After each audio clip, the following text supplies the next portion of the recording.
BlogTalk Radio. Hello, everyone. This is Chrism, and I'd like to welcome you to a conversation about your Kundalini awakening experience. In this conversation, we'll be discussing ecstatic bliss and some of the many positive feelings and phenomena of the Kundalini. But in the beginning, I would, as we always do, I would like to thank Amelia Santara and her family in the Kingdom of Kerry, Ireland, for sponsoring this show. She pays money out of her account every month for this show to exist, and I just want to thank her for allowing this information to come out, because God knows I couldn't afford it at this point. So thank you, Santara. Well, you're very welcome indeed, Chris, and as is everybody. It's my privilege and my honor as well.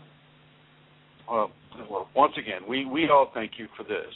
And I also like to thank Eileen Laurel for the many positive benefits that she has contributed to this program over the years, the many years that she's been a part of this. So thank you, Eileen. Thank you, Glenn Ola, for the design and maintenance of the Kundalini Awakening Systems1.com website. Thank you, Ed. Thank you, everyone who has donated their time or their resources into the continuing mission of Kundalini Awakening Systems in order to bring information and understanding to the Kundalini Awakening process, without religion or some kind of a controlling belief system, just a straight information that happens to people from every belief system and every religion. So I'd like to thank everyone who has contributed to that over the years. And Chrism, may I interrupt you and also thank you for what you have done and what you continue to do, and just take this opportunity to tell everybody, which I'm sure they know already, that Chrism works 24/7 supporting people and teaching people about Kundalini. And he does not charge for his teachings. He doesn't charge for any of his support or for the Shaktipaths. And Chrism gives to every single person equally and freely in surrender, love, and it's a living devotion to the divine Kundalini. And I'd like to invite you, if you want, to support Chrism in his work. And I have a website number that I can give you, or at least an address. It's actually Chrism's blog, and there is a donate button there.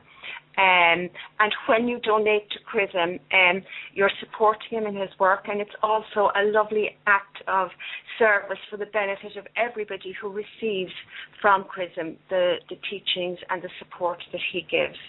So all donations are received with love and gratitude, and here is the address that you can contact. It's www.ascension-kundalini.blogspot.com. It's very long, so I'll do that again. Ascension is spelled ASCENSION, and I'm sure nobody is as bad a speller as I am, but I'll just say that again, ASCENSION. So it's www.ascension-kundalini.blogspot.com, and the donate button is at the top of the page on the right-hand side. And so thank you for that, and over and out from me for a while. Back to you, Chrism. Thank you, Amelia. I'm going to comment briefly about that, and thank you for that announcement, Amelia. In a moment here. For other areas of resource where the information that's given in this radio broadcast can be heard and read would be Kundalini Awakening Systems, .com, Kundalini Awakening Systems 1 at Yahoo Groups, Kundalini Awakening Systems 1 on Facebook, Kundalini Awakening ! On Facebook, A Kundalini Ashram on Facebook, Kundalini Healing on Facebook, Kundalini Healing on Yahoo. And we also have a Kundalini Awakening group on in the communities section of Google+. And so you have many of the different social media we're trying to utilize to get this information out to you. You can reach me personally at KFire4All, and that's KFIREFORALL at yahoo.com. Or you can reach Amelia at kundalinimatters@gmail.com. So please feel free to communicate your questions, your issues, your concerns, and your joy and your experiences to those various outlets for communication about your Kundalini awakening process. For many years, I've been doing this, and I get chided a lot by people who appreciate this information for not charging for it. Not only am I chided by the people who, by some students, people who have decided to become students, private students,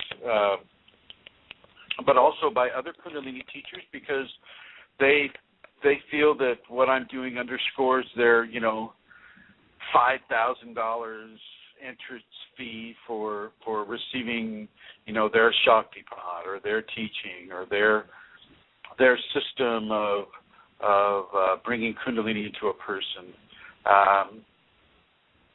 I didn't have a lot of money at the beginning of my awakening, and I searched and searched and searched for a teacher, and this was before the internet. So this is before the internet. This is before cell phones. And so basically my searches brought me into bookstores, and even at those times, I was hard-pressed to even be able to afford a book. So as the Kundalini continued to expand within me and teach me in the many ways that it did and does, I made kind of a personal commitment to bring this information to people without regard to the monetary aspects. And I hear from people, it's like, well, Chrism, they're not going to respect you. They're not going to respect your information. They're not going to respect what it is you have to give unless you charge for it. If you don't charge for it, as far as they're concerned, it's worthless. It's worthless information to them unless you charge them, some sort of a price to receive this information. And I've resisted that for a long time. I've resisted it to the point where I would empty my bank account and by giving seminars and such. And I've reached a point where I've had to accept donations. And so I do accept donations, and I'm grateful for Santara to make that announcement, and I know Eileen has also made those announcements, and I understand that there are those of you who have donated, on that Ascension Kunalini blog spot, and I appreciate it. I really do appreciate it, and it does enable me to continue to take care of the basic necessities while I do work with the Kundalini, and people in different countries. I'm working with people from all over the world, and that means all time zones. So, for instance, I was up until 4:30 in the morning last night working, and then, of course, when I got up today, I'm immediately starting to work with people. I do put quite a lot of time and effort into this, and I think it is making the world a better place. It is bringing more light to people on this world, and I encourage all of you to do the same. Bring more light into this world. I don't care if how you do it. If you donate to me, fine. But also, in addition to any kind of a donation you make, in your attitudes and your behaviors and expressions to each other, to other people, strangers especially, bring love and bring that love and light and radiance into your behaviors with other people. And this, this leads me right into the topic that we're talking about today, which is the ecstatic and blissful states of the Kundalini. Very often, a person is brought into the Kundalini path without knowing it. Many people come from extremely challenging childhoods where they've been raped and molested and abused and beaten and tortured in many different ways that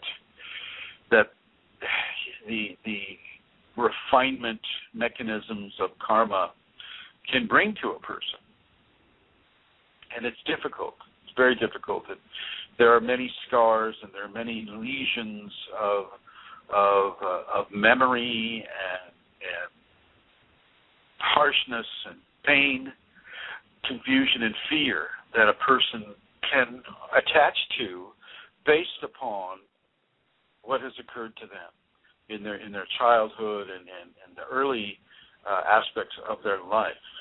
And as the Kundalini begins to permeate their being, as they reach a certain threshold, and the threshold is different for each person, but as they reach the threshold where enough karma has been balanced, enough karma has been taken care of, the Kundalini begins to seep into those expressions and experiences, and yet not to the point of obliterating the person's responsible actions of choice and behaviorism, but it seeps in enough so that the person begins to feel a pull by the Kundalini, a pull towards the gifts of grace, and some of these gifts of grace are what we're going to talk about today in this program.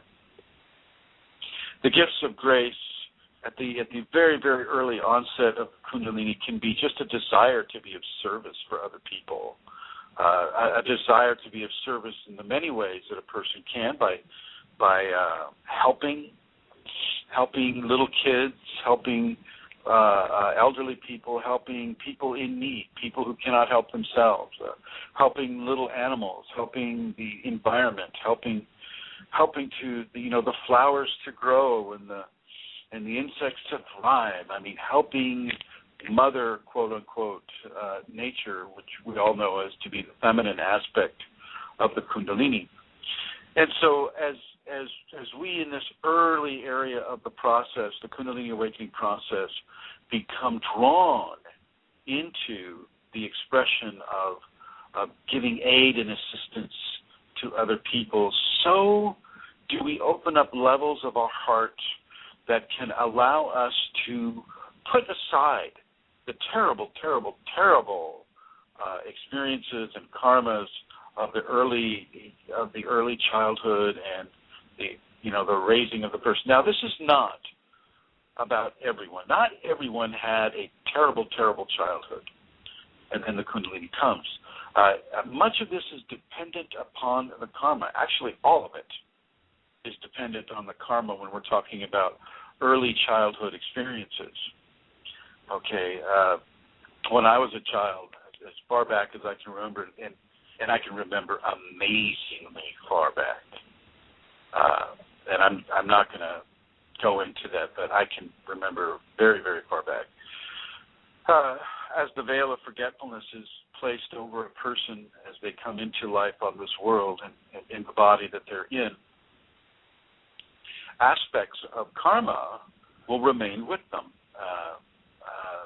With the Kundalini, though, Kundalini karma often comes in the expression of Kundalini skill sets and gifts, and so telepathy, clairvoyance, clairaudience, psychokinetics, all of these things are very clear and very expressive within that child, and depending upon the guidance and the way that the divine within that child wants to sculpt that child's existence, this will determine how those gifts and skill sets are expressed in the early childhood references and options.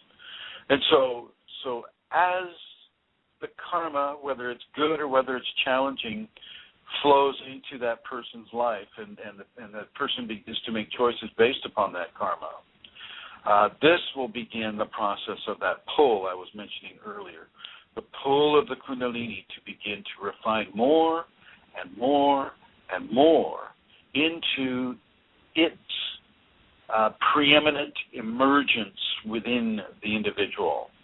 And as the build or the pull of this emergence within the individual begins to pick up a stronger frequency of expression within the person, so do the levels of joy and love and bliss and ecstasy begin to very, very, very slowly express themselves into the individual. But the person has to go through a level of refinement first in order for that to occur. A person has to feel the pull of the Kundalini come into them. And this can, in the early stages of Kundalini demonstration upon the person, this can happen through worship in church. This can happen through extreme experiences of love for a child, love for a pet, love for a relationship of love that the person is experiencing in their life. And because love feeds the Kundalini. If we look beyond attachment and we look beyond all the different parameters of behavior that come after the Kundalini has awakened, before the Kunalini has awakened, attachments, of course, are allowed.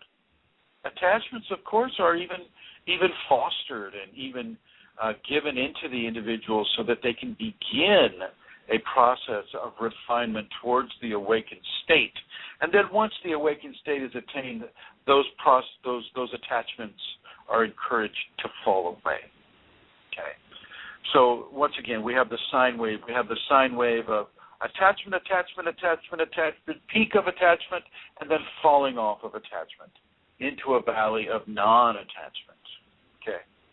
And then, as the Kundalini pull continues within a person, certain levels of information that are gifted to the individual, and by information I mean perceptions, how a person interacts with their social world, with their environmental world, with the inner world of their thoughts and dreams and intuitive experiences and understandings. As a person continues along those lines, those expressions will be sculpted by the Kundalini within them, and they will not know. The person typically does not get to know at the earlier stages that Kundalini is calling the shots for them. It's designing the education specifically for that person and that person's karma. They can't know. They're not ready to know, and so they're not told. They feel themselves attracted to spiritual type things, to expressions of love and healing and grace and protection and defense and all of these levels of challenging fear in our lives or challenging corruption in our lives and challenging the unfairness or the cruelty that we can experience so much in this reality, in this timeline, and on this world. So, in the early section, we don't get to know that it's Kundalini, but we still feel this drawing towards an expression of love, whether it's courage, defense, striving to bring justice into the world, striving to bring healing into the world, striving to make that difference in a positive, love-based expression. And the expression of love is huge. It's a huge, multifaceted gem the size of a planet. I mean, it's huge. And the facets of radiance that come off of that gem that we call love is almost infinite in its expressions and combinations of expressions that we can bring and that we have access to in our bodies on this world. And so as the pull of the Kundalini brings a person's interest and behaviors towards bringing justice and goodness and love and courage and bravery and honesty and truth into this world, so does the pull of the Kundalini become stronger. And as it becomes stronger, the drive in the person becomes stronger, and the frequency and the drive of the need. It becomes this need to move into these areas of grace, these areas of exalted service and change upon the world. And as a person begins to move into these areas, a certain threshold, as I mentioned before, a threshold is crossed. And then the Kundalini makes its appearance known through an activation sequence. The activation can be given through a teacher. If they come in contact with the words of a teacher, whether it's on the written page or if it's through a radio show like this, or if it's through a video or a film, or meeting them in person, or just standing next to them in line at the grocery store, an activation sequence can be initiated on a person, and then they begin to feel very, very strong levels of love. But it's not the typical feeling of love that you have. This is a tactile, on the skin, on the body, in the skin, feeling of love. And basically, the human body is covered with millions of snakes, typically.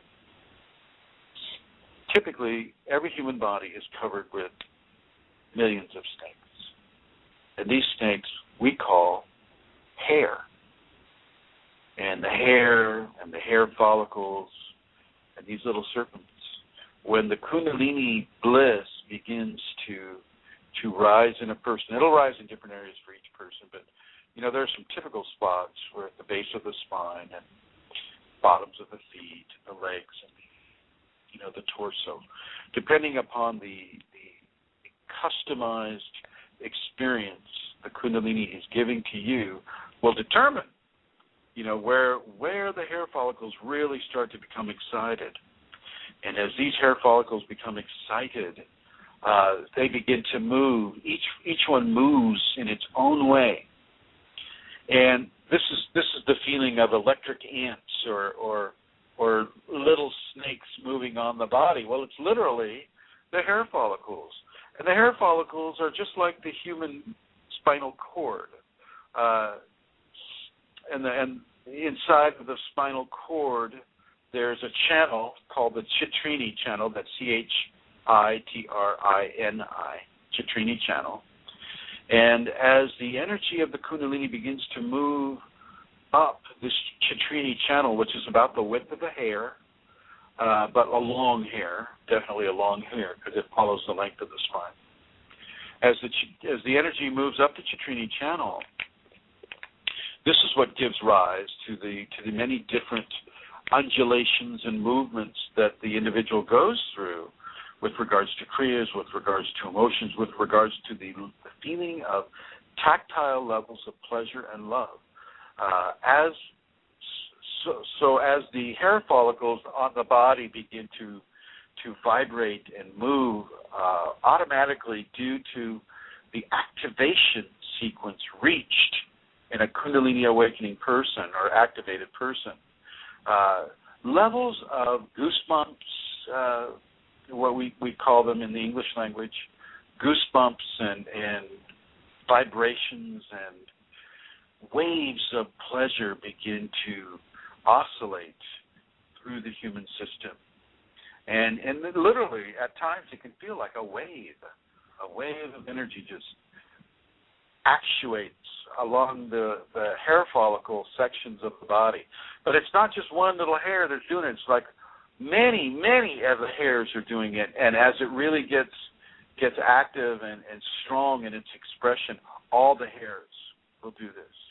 And it'll feel like all the hairs are standing on end, but not in a way that it does when you're afraid or you're walking into a haunted house or something like that. It's not like that at all. It's pleasurable. It feels really, really, really good if you know what is occurring. If the person doesn't know what's occurring, fear is allowed to seep into the experience, and the fear can sap some of the pleasure away from the person. You're going to hear a phone here. I'm not going to answer it, and I apologize for that. But at this point, I'm going to go ahead and give out a number, and that number to call in and ask a question is 347-934-0026. 347-934-0026. So as the activation frequency begins to modulate and to vibrate the hair follicles, and we're not talking just the external hair follicle or the hair itself. We're talking everything that is associated with the hair. The sweat gland is associated with the hair. The hair has a root system that delves deeply into the layers of skin. All of this begins to move. All of this begins to be changed and transformed by the activation sequence that a person is experiencing. And it's quite amazing. It's quite amazing in its feeling, and I definitely encourage everybody to have it. Now, when the fear gets into it, well, of course, the fear is going to take away some of the pleasure, if not all of the pleasure, depending on the level of fear a person is experiencing. And I want you to know that those feelings that you're having, for those of you who are just starting to have it, you need to understand that this is okay. Nothing is wrong. Nothing is wrong. And I'm going to suggest that you just enjoy it. Let it caress you. This is like the breath of the goddess blowing her energy upon your body. And it can be a very, very beautiful tactile experience. So really, really, for those of you that are listening in the archives, hello to you in the future time. Really enjoy this. Allow this to occur. Don't be afraid. Nothing is wrong. This is just the beginning of grace upon the body. And so as you begin to feel these tactile movements, and if you're not injecting a lot of fear into it, you can inject wonderment into it. You can inject wonderment, and you can kind of be shocked and surprised and amazed, as I was when it first started happening to me. But you don't need to be afraid. These are very tingly type feelings. These are tingles that travel. And so, you'll have tingles that will go from a channel on your back that'll go right all the way up through one of the arms and into the fingers. You'll have these tingles and these vibrations that move up your spine and cause your back to arch really quickly. And then they'll stop. And then they'll begin again and then come back, and your back will arch kind of in a spasm. It'll be like a spasm, but it feels really, really good. These are the preemptions of bliss. These are the Kundalini's way of beginning to focus and transform the body into a level of experience where bliss can be attained. And so, as the body goes through this transformation, this isn't typically overnight. This will happen day in, day out, night in, night out. It'll happen a lot of the times when you sleep on your right side. If you sleep on your right side with your palms of your hands touching each other as if in a prayer position, or if you're in the Gyan Mudra with both hands. That's one way to encourage these types of experiences to occur. And I do encourage you to encourage that. It's a beautiful, beautiful way of experiencing the beginning transformative qualities of the activating Kundalini. And there's a difference between activation and awakening, which I'm going to get to in a moment. So as these sparkles and tingles and goosebumps of pleasure circulate around the body, or are expressed in one area of the body or multiple areas, allow this to occur. This should feel really good if you can take the fear element out of it. Feels really good. It begins to work on the nervous system of the body, causing jerks and spasms. And once again, that is quite all right. Nothing is wrong. Everything is good. This is normal. Your body is wired to have Kundalini. It's a natural, energetic development within the human being. Just always understand that. It is natural to your body. It is natural to your expressions as a human being. It's just not that common. So as this continues to flood your skin and your hair and the hair follicles and the roots and the sweat glands and all of that, you can understand that it's not just hitting the hairs now. It's going through every cell of the body. Every cell of the body, from the bone marrow outwards towards the tendons and the flesh and the blood and the lymph and all the different components that make up a human body, the Kundalini is beginning to infuse. And you'll feel these tingles sometimes inside out. And they feel, once again, it feels really, really good.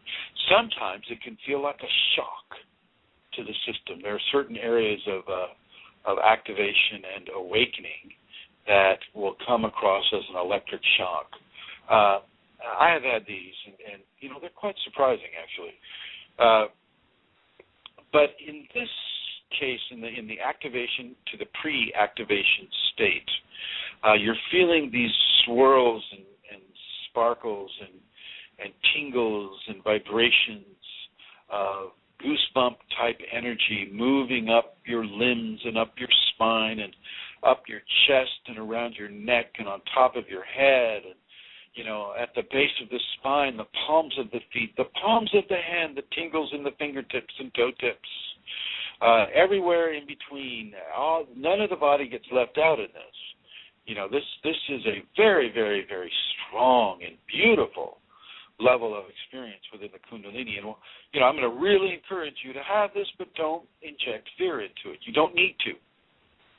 You're hearing this information now so that you can take the fear out of it and replace that with gratitude, wonderment, and the fantastic knowing that you indeed are being visited by a divine energy that is transforming you into an expression of grace on this world.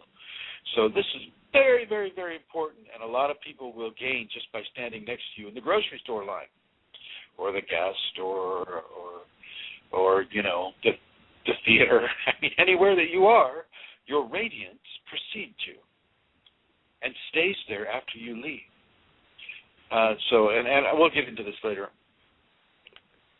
So in the pre-activation to the activation stage, the Kundalini is warming up the body, beginning to change certain key organ systems and sub-organelles type systems within the body that it feels like, such as the endocrine system, and then minor aspects of the endocrine system begin to change, and then the skin and the hair follicle, root of the hair, the layers of skin, and then the blood, and then the bone and the marrow, all the different areas of the body, the brain. And it begins to, you might notice that for some of you, if you're doing a lot of meditation or if you're following a certain belief system or martial art, that you'll be able to feel it going up meridian lines and chi energetic lines that you, and many of you will think you're having this great chi experience when in fact it's a Kundalini experience, but you don't have reference for that, and so you call it whatever it is you have reference for. With that in mind, as this begins to come up in you and the frequency of the vibrations reach a level, you will have the first spasms of bliss. Bliss will come to you often through there are many vectors that will stimulate a blissful experience. Many of the vectors are love-based. If you see somebody helping in a love-based way, something that you can relate to, being rescued from a river or a heroic action of love, and you see that, and your Kundalini will begin to resonate with that, and it begins to resonate so strongly in you that a level of extreme love is attained. And we're not talking the kind of romantic love or relationship love that occurs when we fall in love with another person. We're not talking about that at all. It is a love that is beyond that. It is beyond that type of love. And excuse the phone ringing. It is beyond that kind of love, and it is beyond that expression of familial or friendship or relationship love. In a way, it's a combination of those levels of love. And it's all those levels of love wrapped into a tiny capsule that is then a part of a larger tapestry of love that you're beginning to experience. And this will often overwhelm the body in a way, and the body may begin to cry. And you're not crying from sadness, but because we're so conditioned in our society to understand that when we cry, we must be sad. A person can feel sad because that's the reference point they have for this level of energetic expression. They feel this love and they feel their tears pouring out. And they, oh gosh, I must be sad about something, but I'm not sure what. Maybe it's because I'm depressed. Maybe it's because Aunt Jean yelled at the dog and I saw her yell at the dog. Maybe it's because this or that. The scenario is that in the early stages of bliss, a person must channel this very, very strong plasma of love through the body, through the tear ducts, through the breathing apparatus. You'll notice that when a person is in bliss, sometimes they will heave. They will heave. The chest will tense, and the body will heave in expressions of sobs, like they're crying. Or they will actually cry with sobs and sobs and sobs and tears flowing, flowing, flowing. Not because they're sad, not because they're hurt, but because the bliss is running strongly through them. And as this bliss runs strongly through them, until the body is transformed enough through the Kundalini activation, that is how the body can channel such huge energies of emotion, huge energies of love, huge energies of appreciation and gratitude and forgiveness, and all the many facets of that love gem that I was describing earlier. The body must use the tears as a relief valve, and use the heavings and the breathings, the short choppy breaths and the tensing of the entire rib cage and the pulsation of the diaphragm. that happens during a person's heaving moments as they're crying. Very similar to what happens, by the way, when we laugh. And when we laugh that way, too, some of the bliss will also, as a person begins to understand what is happening to be and really enjoying it, they'll begin to laugh uncontrollably. Laugh, laugh, laugh, laugh, laugh. Not because anything is funny, but because that is also another emotional release valve that a person needs to have in order to channel and to hold, to hold this level of energy coursing through the body systems. And you may think, well, why isn't it just there all the time? Why does it come and go? Why does it come and go? Well, it comes and goes because you can only handle it being in the system for a short amount of time so that your system doesn't burn out. And the Kundalini knows this. The Kundalini knows this, is that you'll have a wave, you'll have a peak and you'll have a valley of experience with this. You'll have a peak, peak, peak where you're having bliss, bliss, bliss, bliss, bliss, bliss, bliss, and then it'll go away and you'll have like a valley of no bliss. Oh, and often people think something's wrong. Oh, what did I do to make the Kundalini angry? I'm not feeling the bliss today like I've been feeling for the past 3 weeks. And all of a sudden it's gone. Well, it's for you to process what you've already been given. Not because anything has been taken away. It's just because you need time to process what has already been given. This is very important. We must give the body, the emotional body, the psychological body, the mental body, the physical body, and the spiritual body, time to process the levels of grace that have been given. And many of these levels of grace will be given through the expression of bliss. Bliss, this convergence of tactile love upon all 5 bodies of expression. And bodies of expressions, you can do somewhat of a translation into the Purushas in the Sanskrit, or the leaves of expression. So if you take an ear of corn and you pull off a leaf of the corn, well, that's one body of expression, and so on and so forth. So these bodies of expression, all of them are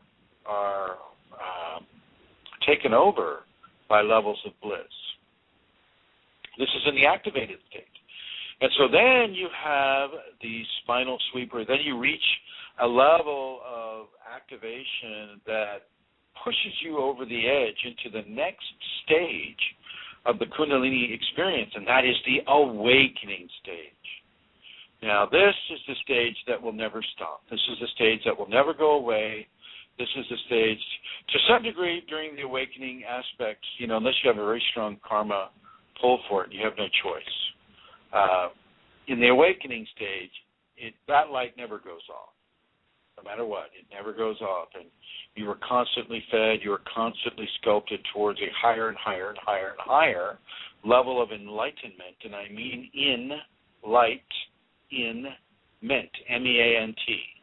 So in this enlightenment, it is forever established within you, and from there you begin to walk and talk and act and breathe and relate and live a Kundalini awakened life.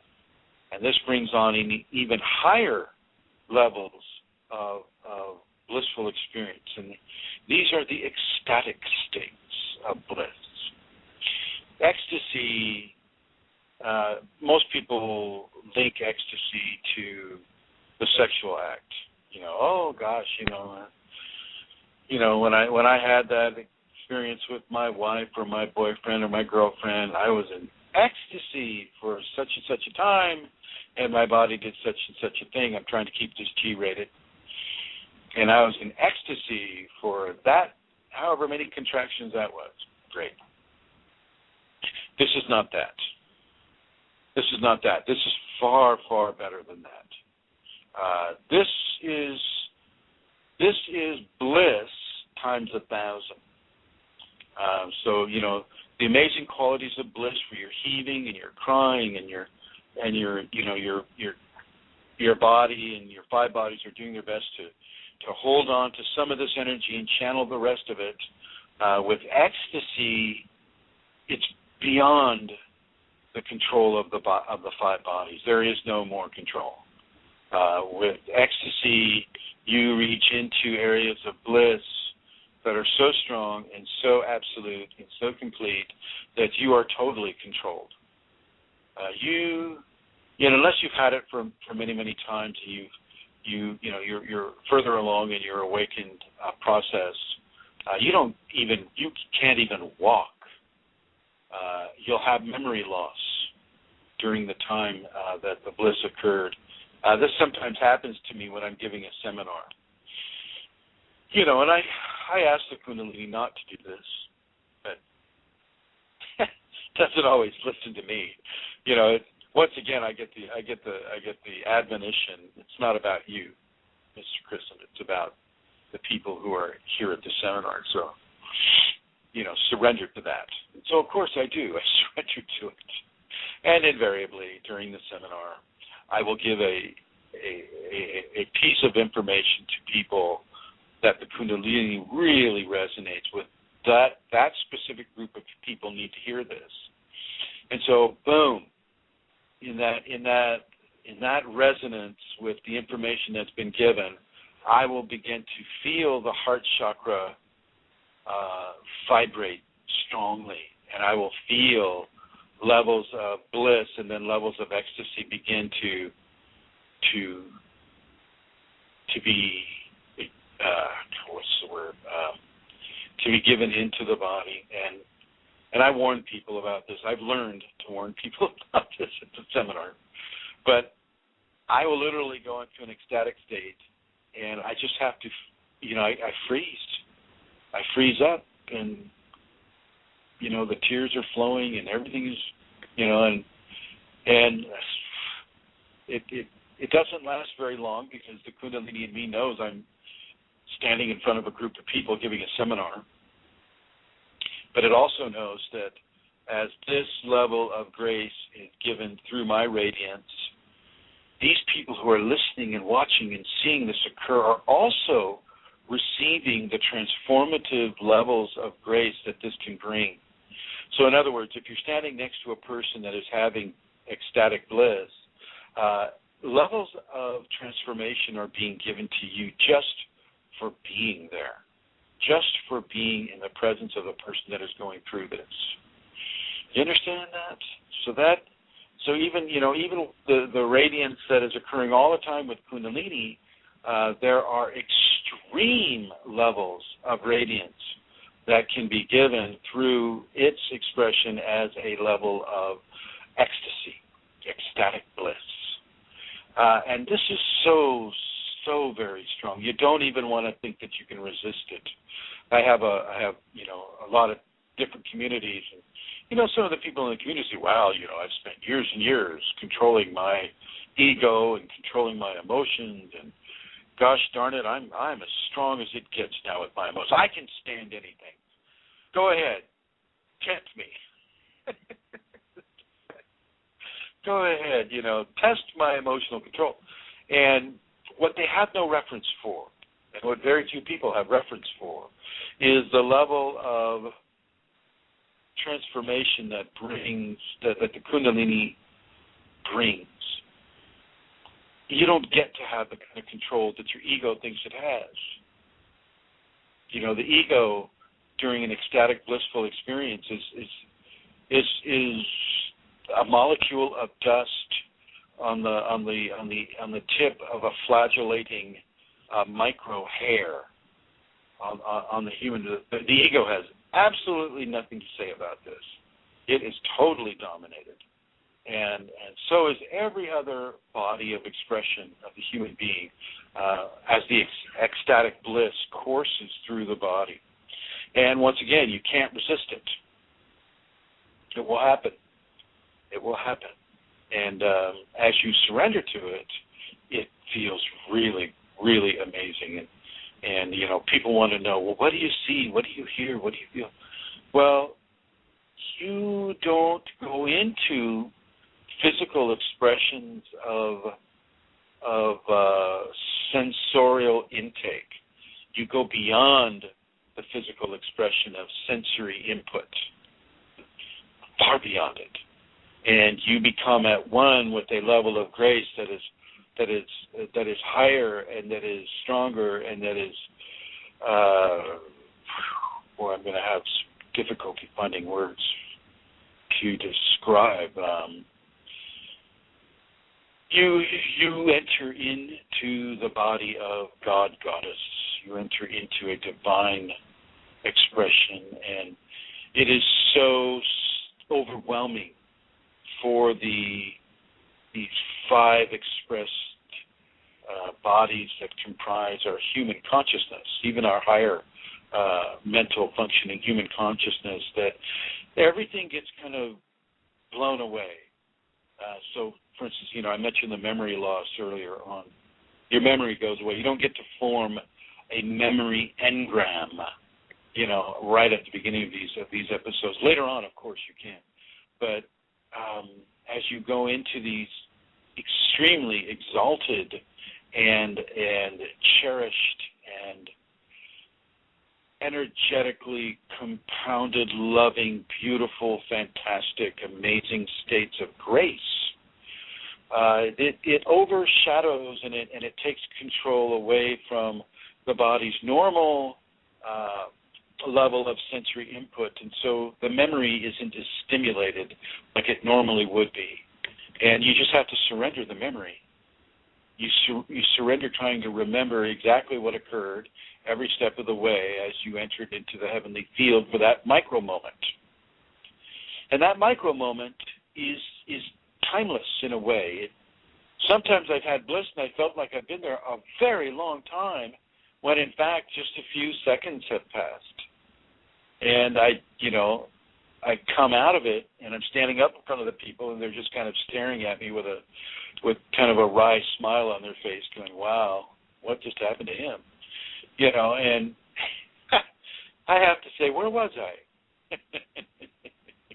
And ask anyone that's been to any of my seminars, and they'll tell you that this occurred. So this will occur for you. This will occur for you, and you won't get to control it, on the one hand.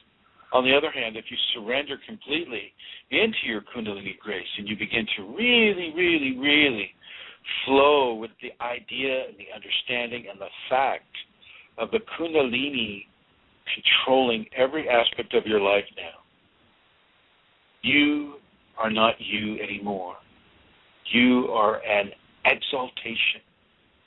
You are an idea of divinity. You are a symbol of grace. Okay, you have evolved beyond a corporeal, multi-functioning, organic, biological being of communicated agreements between different cellular systems. Okay, you jumped beyond that, and in doing so, you have that aggregate consciousness of the 17 trillion cells that make up the typical human body.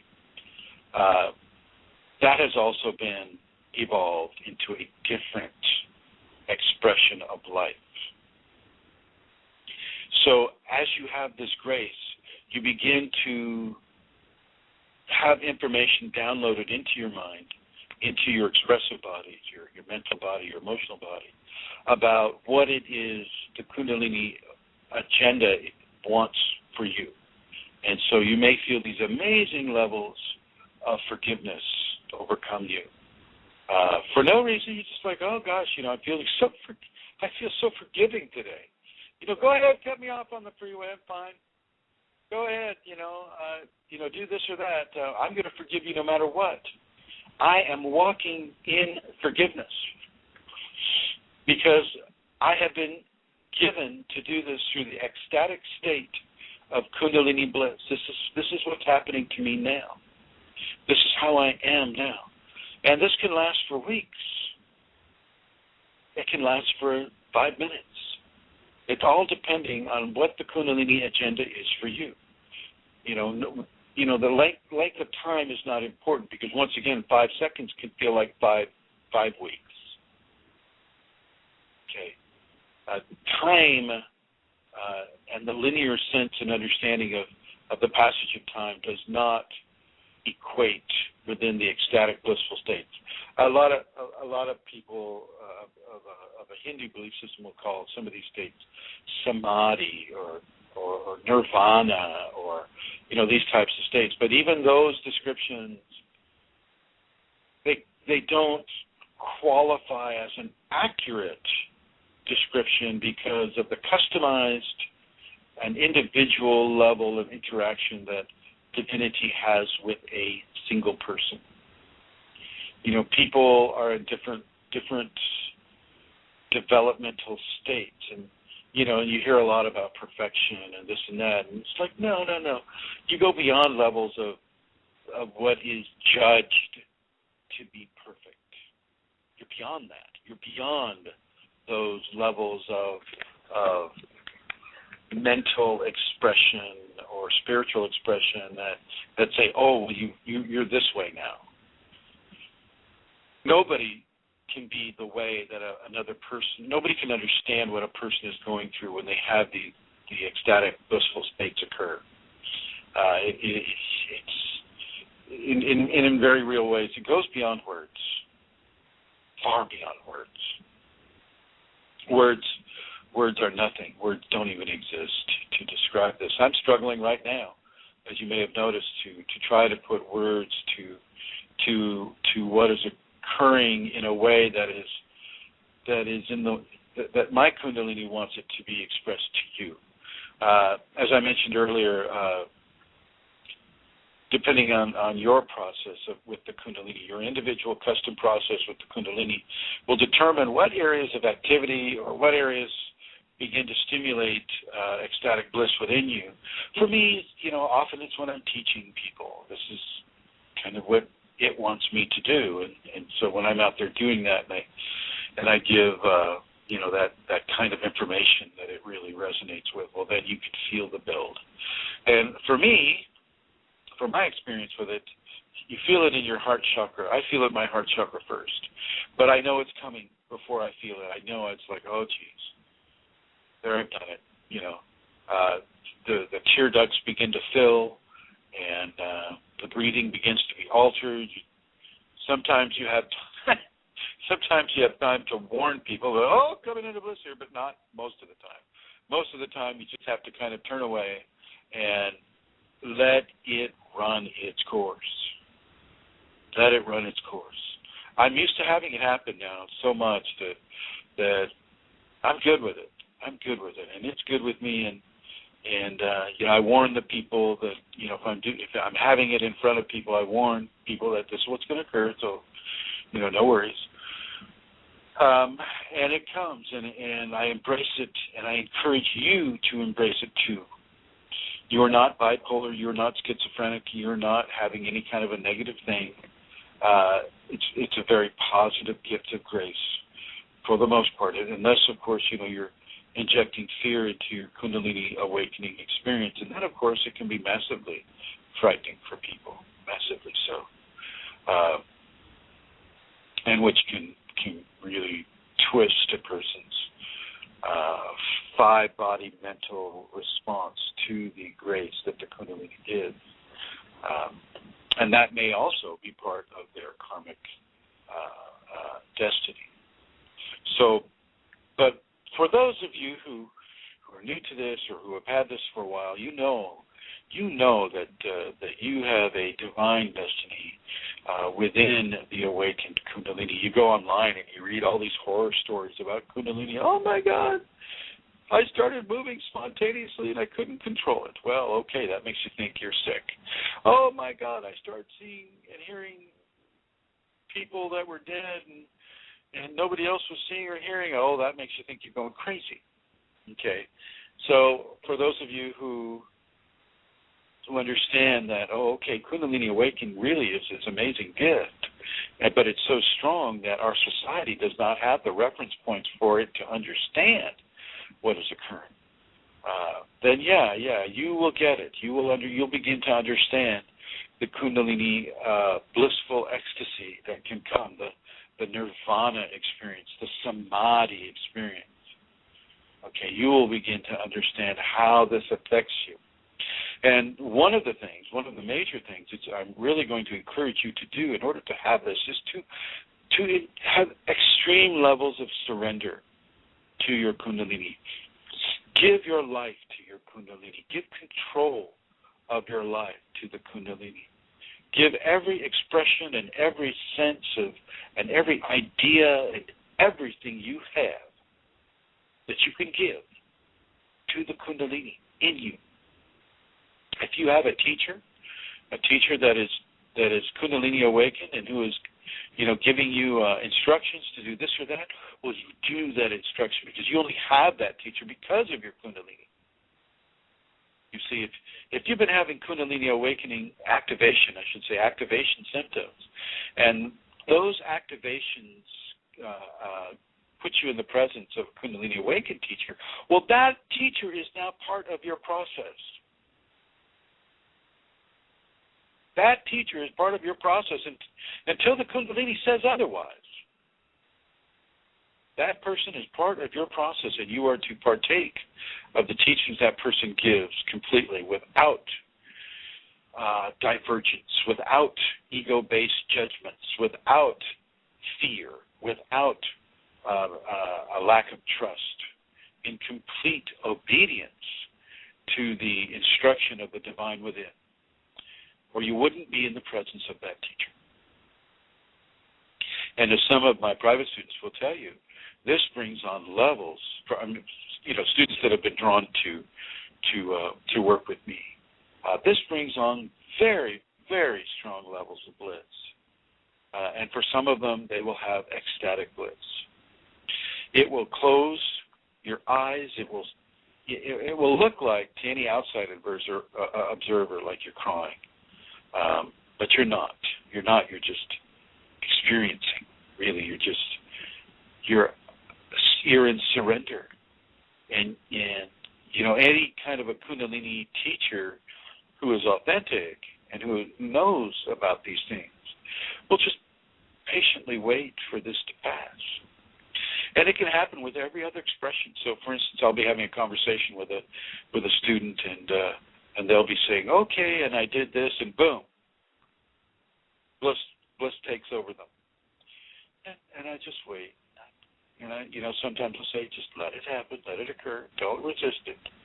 I know that you have something else to say, but let the Kundalini have its way. And then the bliss will pass, and then they'll say a few other words, and boom, the bliss comes again. Once again, they allow it to occur. They allow the tears to flow. Nothing is wrong. Sometimes the body spasms. Sometimes they're jerked this way and that, and it's okay. It's nothing, life-threatening. It doesn't even look that bad. It just looks a little spastic.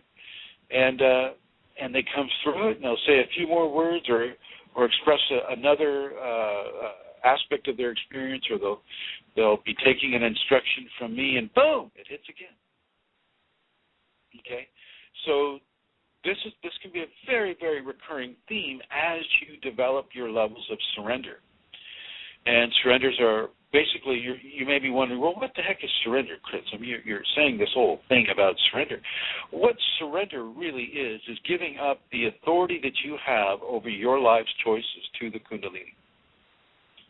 Giving up the ego authority, giving up the mental authority, the emotional authority, the physical authority, the spiritual authority over your life and the choices and decisions you make in your life to that quality of divinity within you that we're calling Kundalini.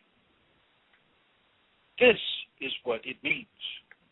And this is very hard for some people's ego to it's like, because, you've worked so hard and through the ego to survive what it is to be in this difficult world, this predatory world, and you've learned successful life management techniques based upon ego control.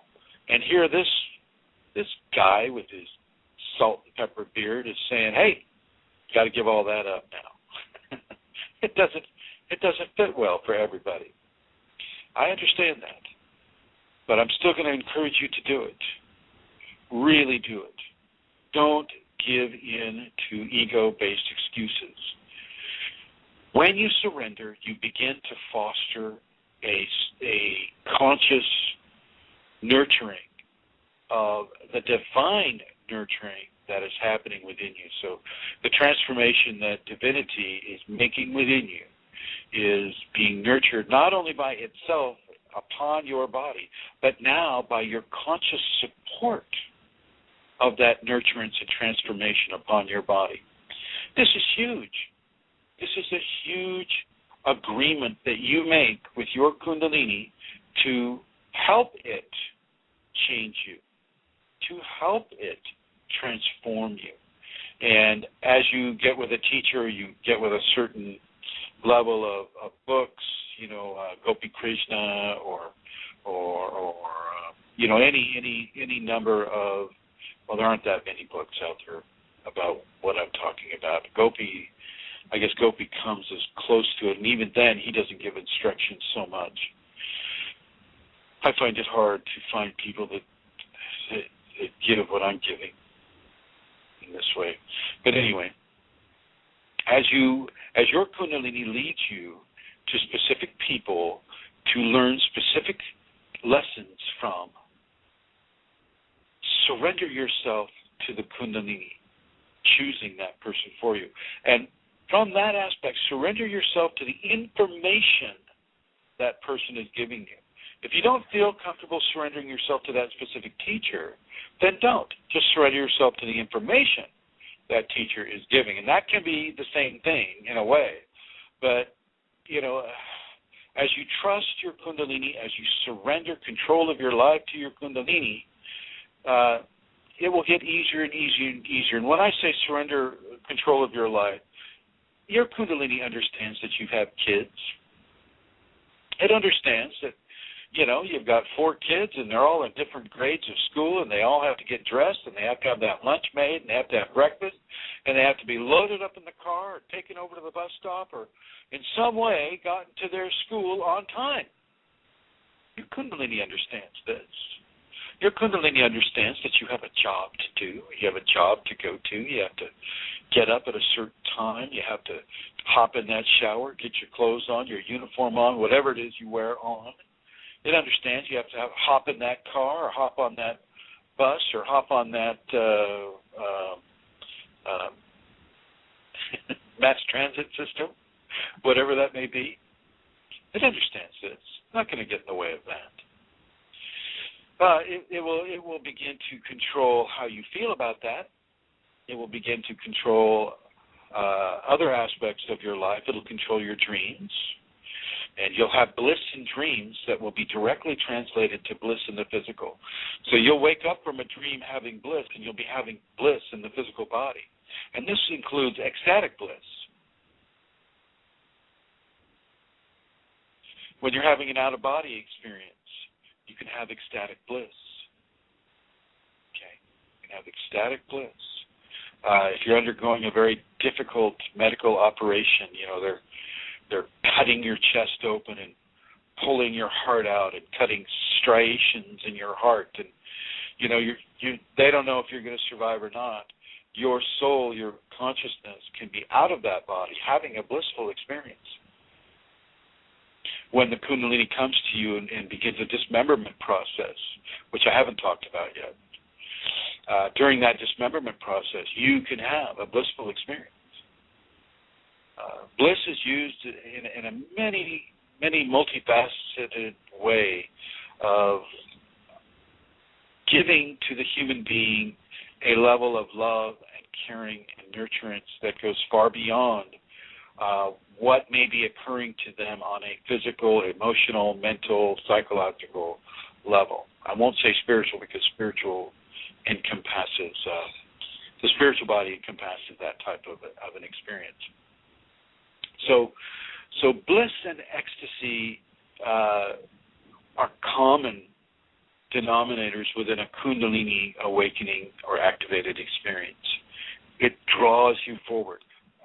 I'm being told to put the number out here again. To call in as a guest, the number is 347-934-0026.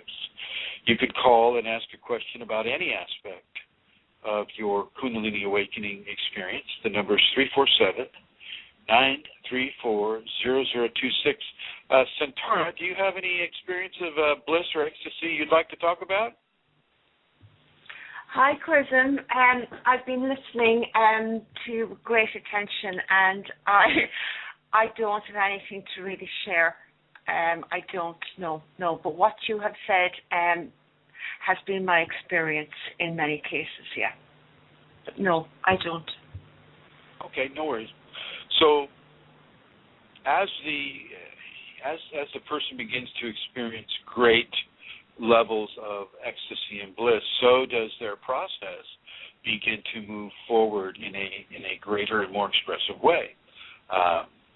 The dream life, as I mentioned before, begins to be taken over. And not taken over in a bad way, although at first, oh my gosh, it can seem so scary, you know, these talking serpents or these talking wolves or these talking animals in some way, shape, or form, or an angel may come down and begin to talk with a person, or a man in a meditation pose floating down on a cloud and just beginning to strike up a conversation, or just a regular-looking person coming up to you and beginning to point out some spiritual values and teachings that it wants you to hear. This is all manifestations of the Kundalini. The Kundalini can come to you if it's the sacred feminine, the Shakti. The Kundalini will often appear as a woman in red, or a woman in white, or an old woman with a corresponding color fixation, or a young, very young girl dancing in flowing purple gowns, or the sacred masculine, coming as a strong and exceptionally handsome person, or the sacred masculine coming in as a lion, or some kind of a representation of the sacred male that wants to give its communication to you in the dream state. So keep an eye open for that in your awakening process. Surrender yourself to your Kundalini. You read a lot. You hear a lot, with people on the internet, people in YouTube, people in books. They're saying, wow, when the student is ready, the teacher will come. Well, the teacher's not always going to be a personification of a human teacher. Sometimes that teacher will come from the base of your spine. And then that teacher from the base of your spine will direct you to a physical teacher, like myself.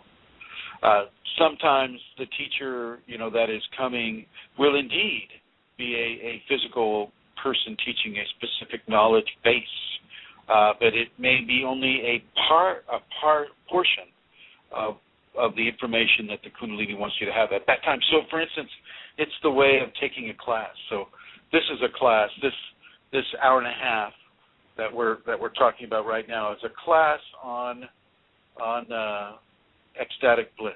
This is the ecstatic bliss class. This is the primer, should we say, to the ecstatic bliss class that the Kundalini wants you to understand. And I want to say hello to guest number 3205. Hello, thank you for joining us.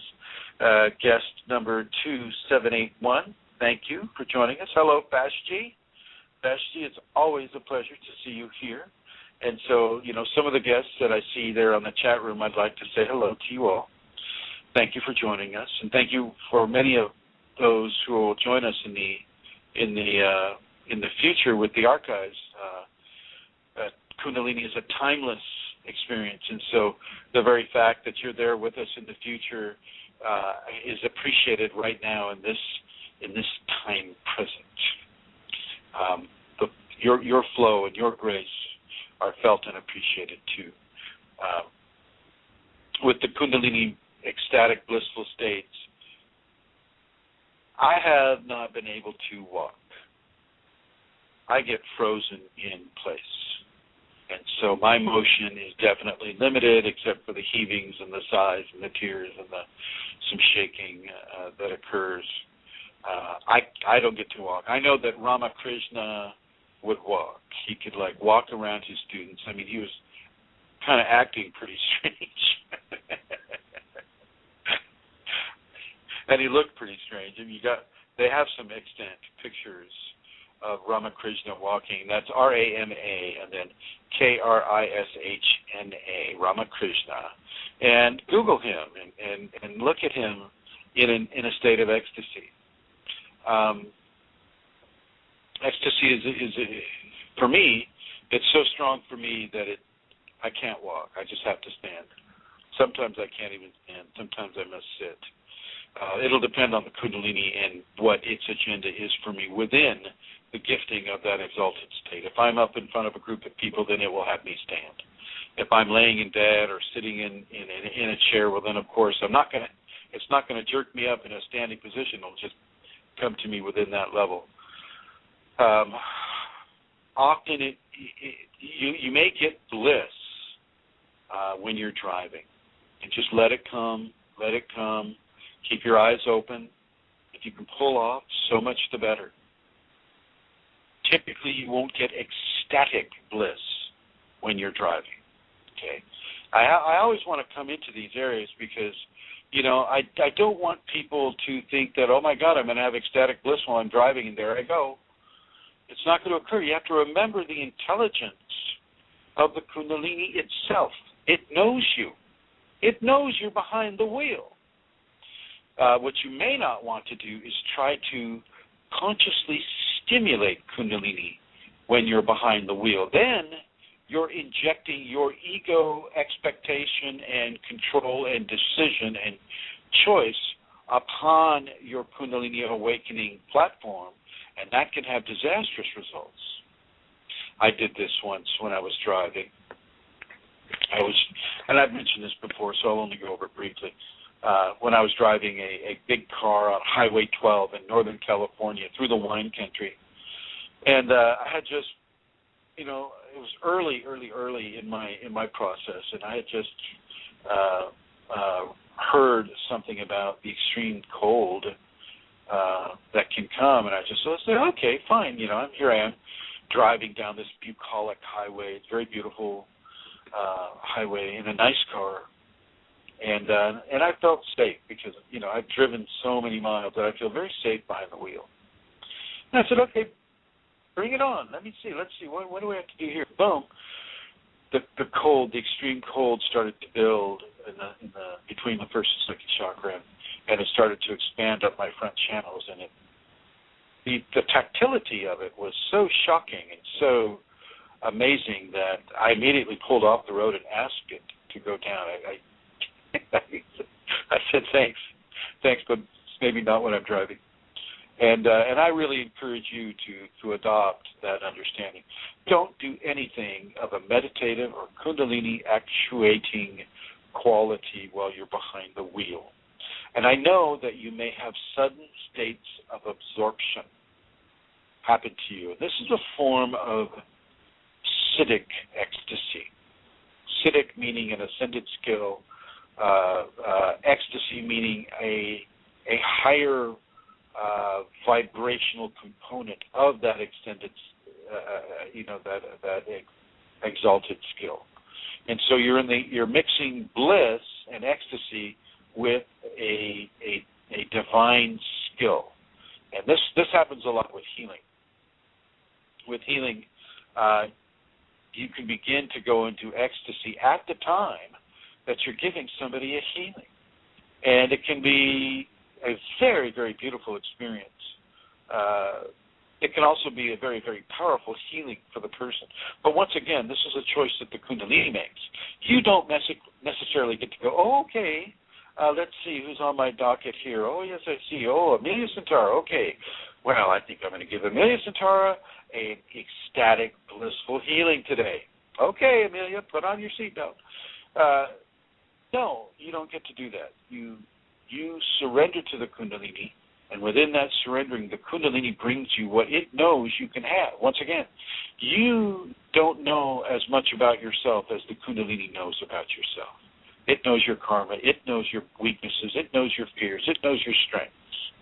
Okay, it knows how to teach its child, its Kundalini child, which is what you are.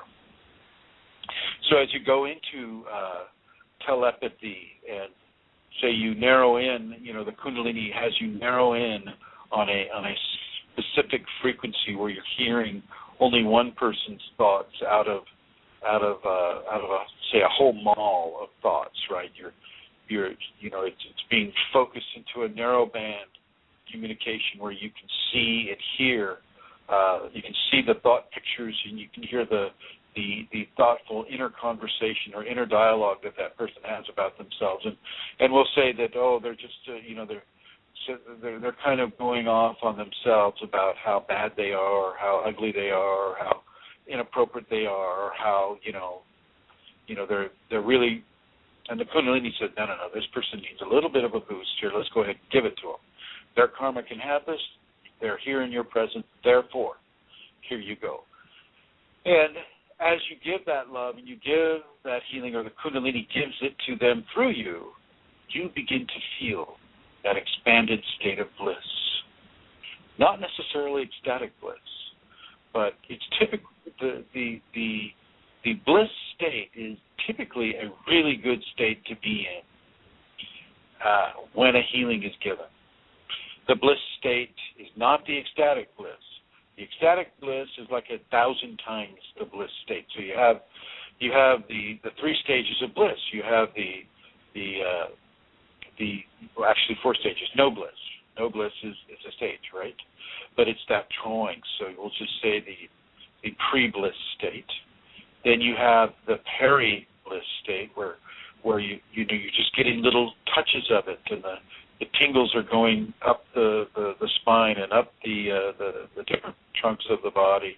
And then you have the bliss state where you're having full-on tear-evoking, body-heaving, body-shaking bliss. And then you have the ecstatic bliss state where you're beyond measurement. You're into the divine, and the divine is into you in such a powerful way that it defies verbal description, absolutely defies verbal description.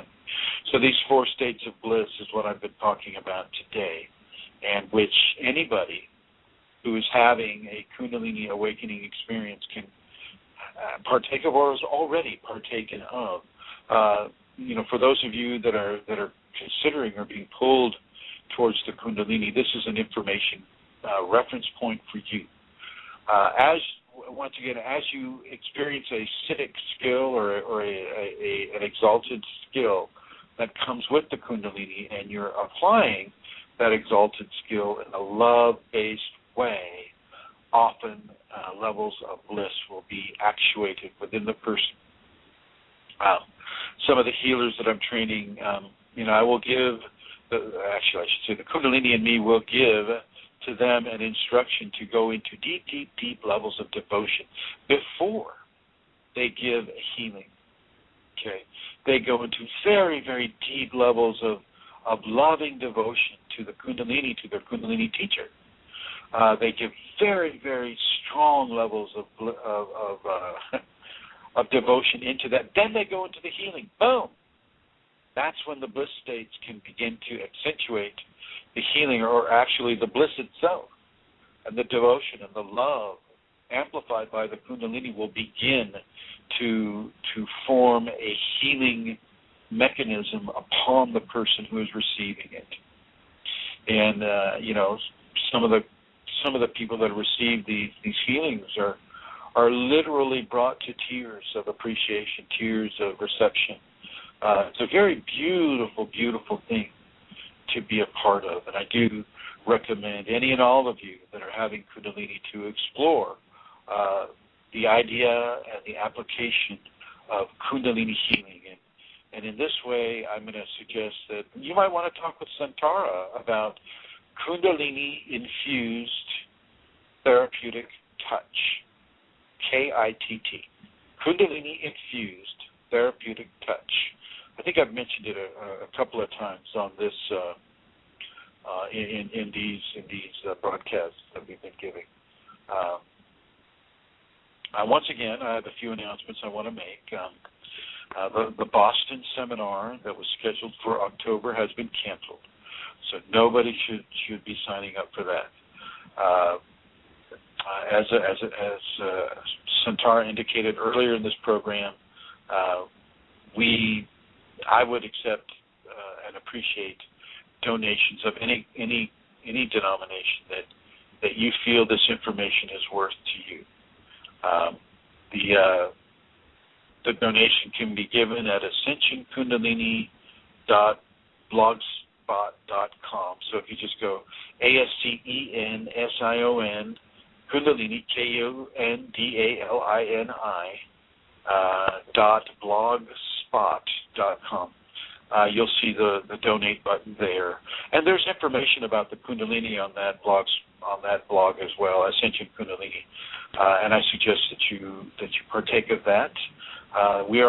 We are currently in the sign-up stage of a Kundalini Awakening Shakti Pot that I'm giving for the summer solstice, and I encourage you to sign up for that at the Kundalini Awakening Systems 1 at yahoogroups.com or the Chrism Shakti Pot, Chrism Kundalini Shakti Pot, I believe is what it's given as on the Facebook groups. But you can also access that through Kundalini !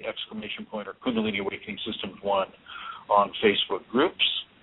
And feel free to contact me, kfireforall, that's F-O-R, all, kfireforall@yahoo.com if you have any questions. Also go to the YouTube channel where I have about 240 some odd videos about your Kundalini Awakening process, much shorter versions of these types of conversations that we've been having today. So that is YouTube, and you can just go Chrism Kundalini at YouTube, and you'll see, some guy with a beard, sometimes in a Hawaiian shirt, giving a video about the Kundalini.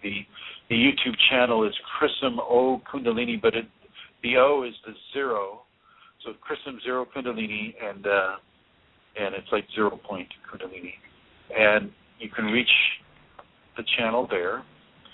And do you have anything that you'd like to say, Amelia? I do actually. Just a little correction on the website. There's a hyphen between the word Ascension and Kundalini. So it's www.ascension-kundalini.blogspot.com. Well, thank you. Okay, so there you go. You have the hyphen in it. So feel free if there's a donation that you feel that you can make to what it is that is being done here. I'd be greatly appreciative of it. And if there is no donation, I'm still greatly appreciative of you even listening to this.